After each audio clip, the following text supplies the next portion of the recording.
श्री शिवाय नमस्तुभ्यम दोस्तों। जैसा कि आप सब लोग जानते हो, माघ मास का पवित्र महीना चल रहा है। तो दोस्तों, कल है 2 फरवरी, शुक्रवार का दिन, और शुक्रवार के दिन पड़ रही है अष्टमी तिथि, जो कि इस दिन को बहुत ही खास एंड विशेष बनाती है। यदि आपके जीवन में धन संपदा की बहुत ज़्यादा कमी है, व्यापार में वृद्धि नहीं हो रही है, या आपकी नौकरी नहीं लग रही है, या आपकी कोई अधूरी इच्छा है जो बहुत दिनों से पूर्ण नहीं हुई, तो पूज्य गुरु जी की कथा को सुनकर उपायों को अच्छे से समझाने का प्रयास करेंगे। दोस्तों, इस वीडियो में आपको एक चावल का दाना, एक बेलपत्र और एक कनेर के फूल का अचूक उपाय बताया जाएगा। यदि आप इस उपाय को करते हो तो आपकी मनोकामना जो भी होगी अवश्य ही पूर्ण होगी।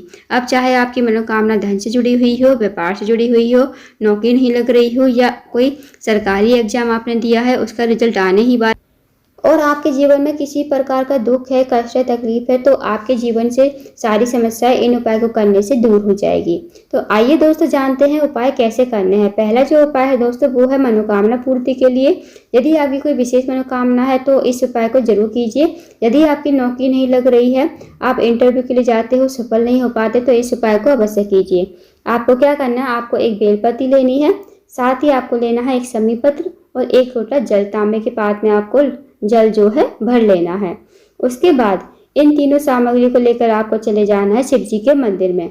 अब दोस्तों, इस उपाय को सुबह से लेकर शाम तक कभी भी कर सकते हैं।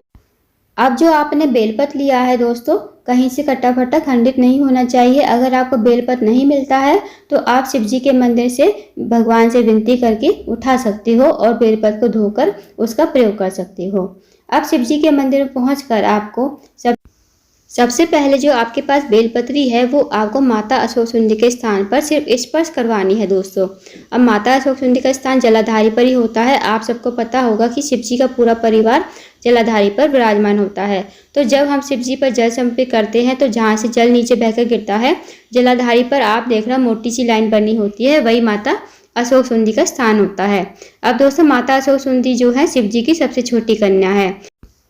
तो दोस्तों, आप सिर्फ माता अशोक सुंदी के स्थान पर बेलपत्र को टच करवाओगे, स्पर्श करवाओगे। अब बेलपत्र की जो डंडी का मुख होगा, जब स्पर्श करवाओगे तो वो डंडी का मुख जो है शिवलिंग की तरफ होना चाहिए, और पत्ती का जो मुख है वो जलाधारी की तरफ होना चाहिए, जहाँ से जल नीचे बहकर गिरता है।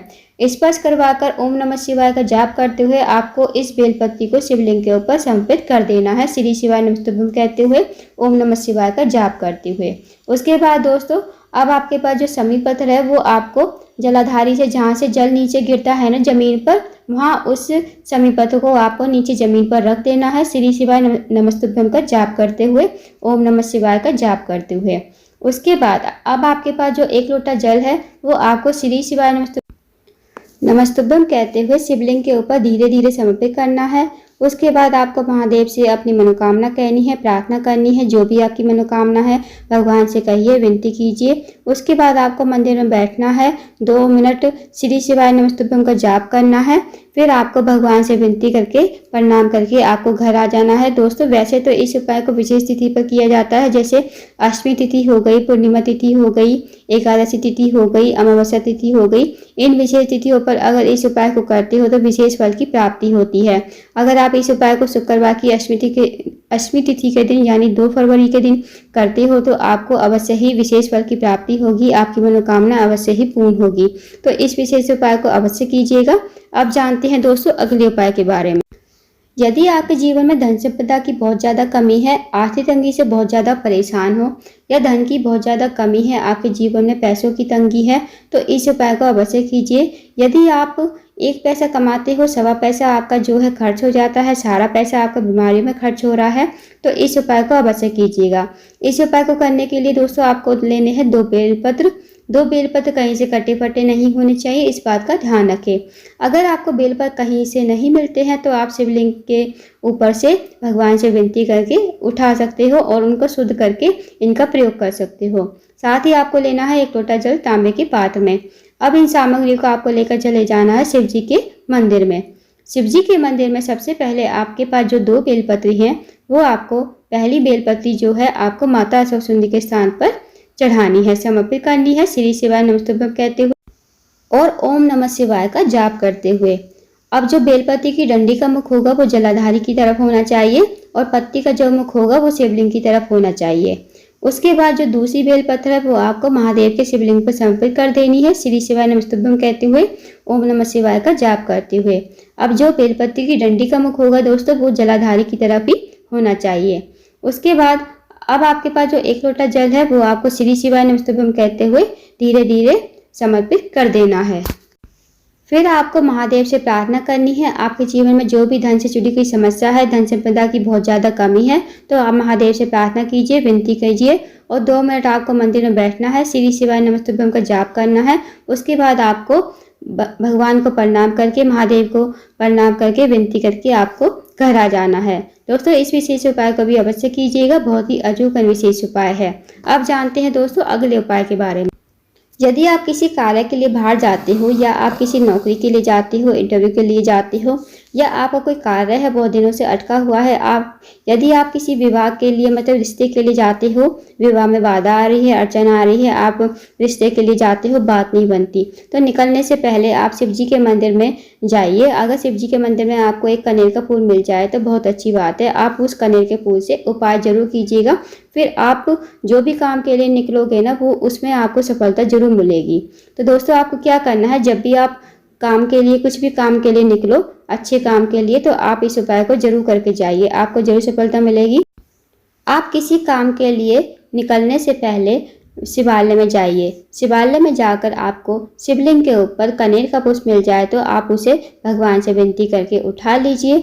अब इस कनेर के पुष्प को आपको 5 स्थानों पर स्पर्श करवाना है। सबसे पहला जो स्थान है वो है गणेश जी का स्थान।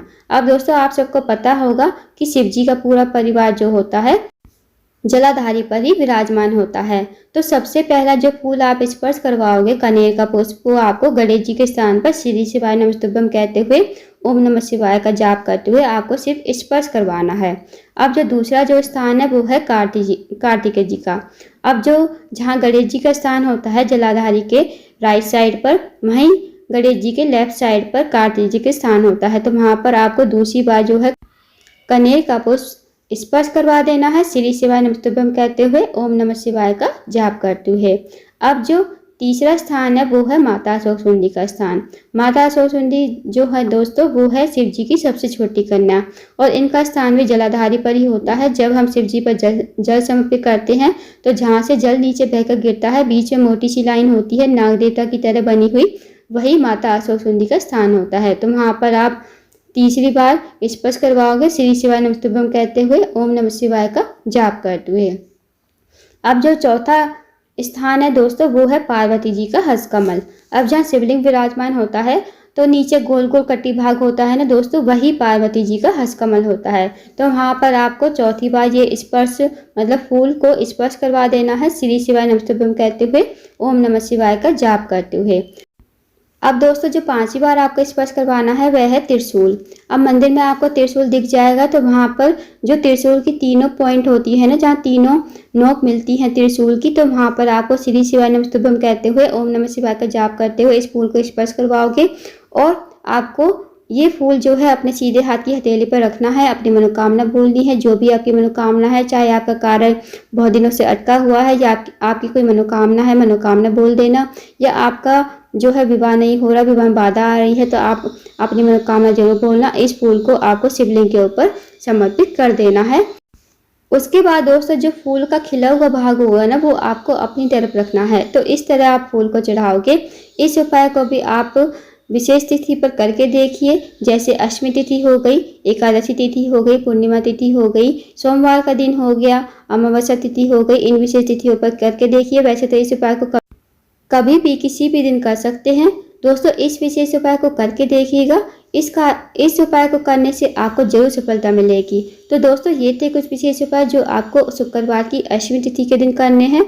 इन उपाय को करने से आपकी मनोकामना अवश्य ही पूर्ण होगी। अगर आपको जानकारी पसंद आई हो, वीडियो को लाइक करें, शेयर करें, चैनल को जरूर सब्सक्राइब करें। कमेंट बॉक्स में श्री शिवाय नमस्तुभ्यम हर हर महादेव जरूर लिखें।